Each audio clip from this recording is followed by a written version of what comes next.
Did you know the serpent of Genesis is not a snake?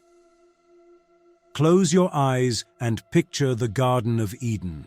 Eve stands by the tree of knowledge, being tempted by a serpent. What does this serpent look like to you? A small green garter snake, or perhaps a massive boa constrictor? What if I told you that the serpent in Genesis is much more terrifying than any snake you can imagine? The Bible describes something far larger and more cunning than a simple snake.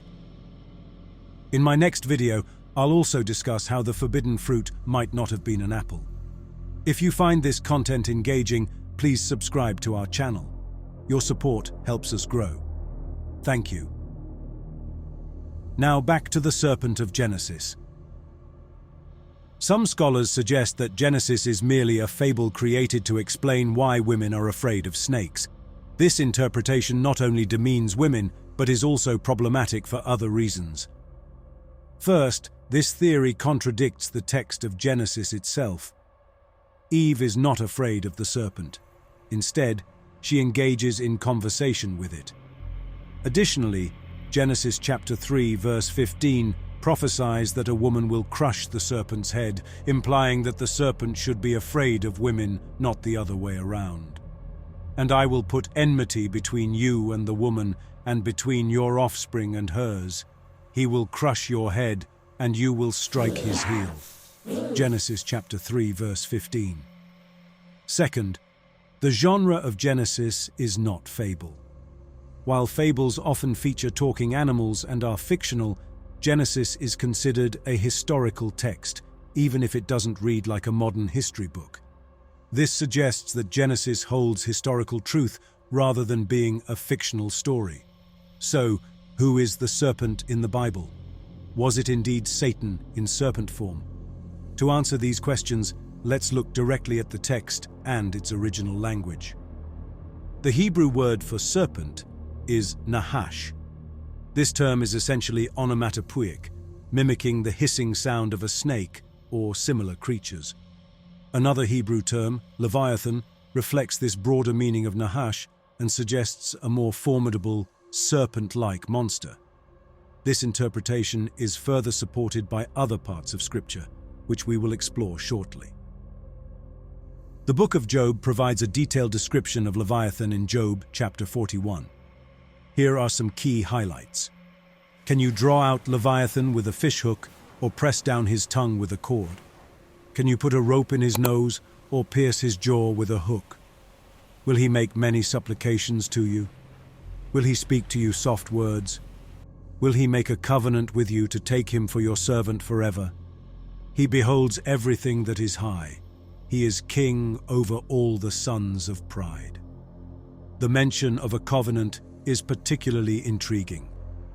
When Adam and Eve sinned by eating the forbidden fruit, they broke their covenant with God and, in doing so, formed a new covenant with the Leviathan or serpent, who is often associated with Satan. Side note, the act of eating the forbidden fruit symbolized the breaking of their covenant with God. Job's description of Leviathan as king over all the sons of pride aligns with the idea that those who break their covenant with God align themselves with the Leviathan or serpent. In Hebrew, this figure is called the adversary or Satan.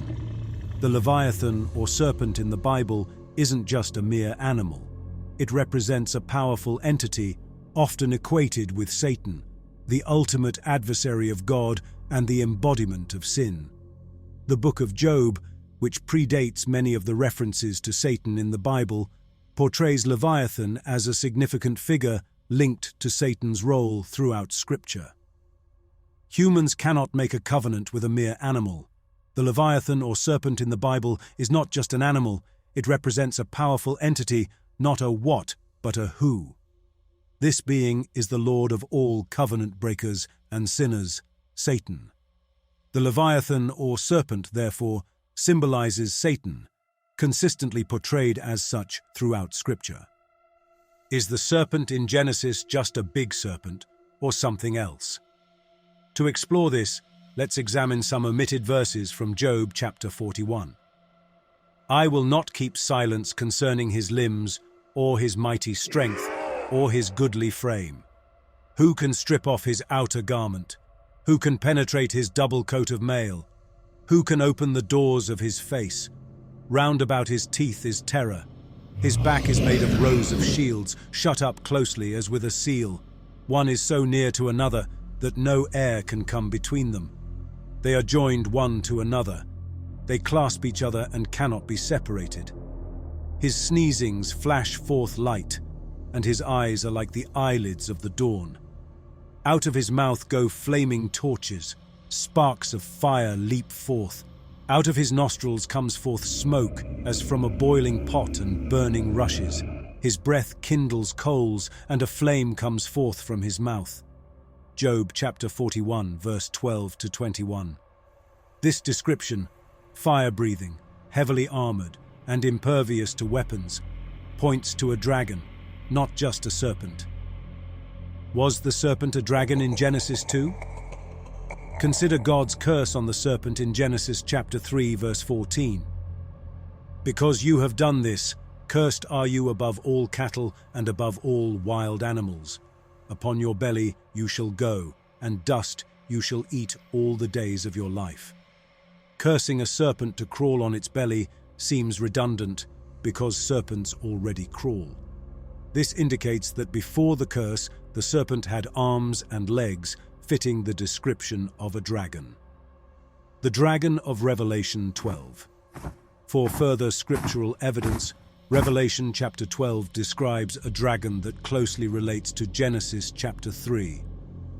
And a great portent appeared in heaven, a woman clothed with the sun, with the moon under her feet, and on her head a crown of 12 stars.